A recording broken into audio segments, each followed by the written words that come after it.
وفينا الاخوان كيف ما تشوف المينياتور، اليوتيوبر ابو فلا نظم مباراة خيرية النسخة الثانية بشراكة مع اليوتيوبر كي اس اي، واللي تسمت بمباراة احياء الامل، واللي كتهدف الى جمع تبرعات باش تدعم مشاريع مؤسسة التعليم فوق الجميع باش توفر للاطفال المحرومين تعليم عالي الجودة، واللي دارت نهار 14 فبراير 2025 بدولة قطر.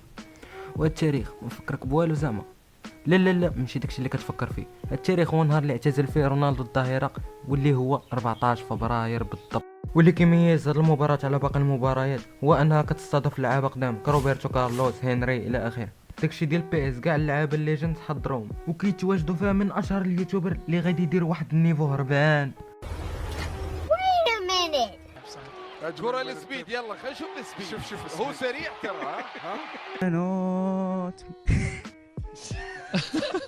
سبيد تمريرة كروس راح سبيد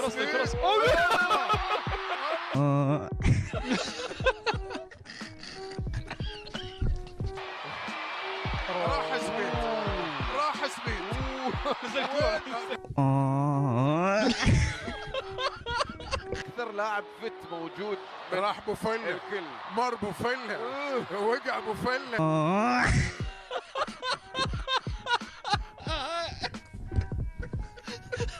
المهم هاد النسخة الثانية توقعوا على انه غادي يتفوق على النجاح اللي حققته النسخة الاولى، بحيث انها قدرت تجمع اكثر من 8.8 مليون دولار. وفين غادي يمشيو؟ الجواب بسيط صديقي، الفلوس تجمعات باش تدعم اكثر من 70 الف طفل في العديد من الدول اللي محتاجين التعليم بحال فلسطين، السودان، مالي الى اخره.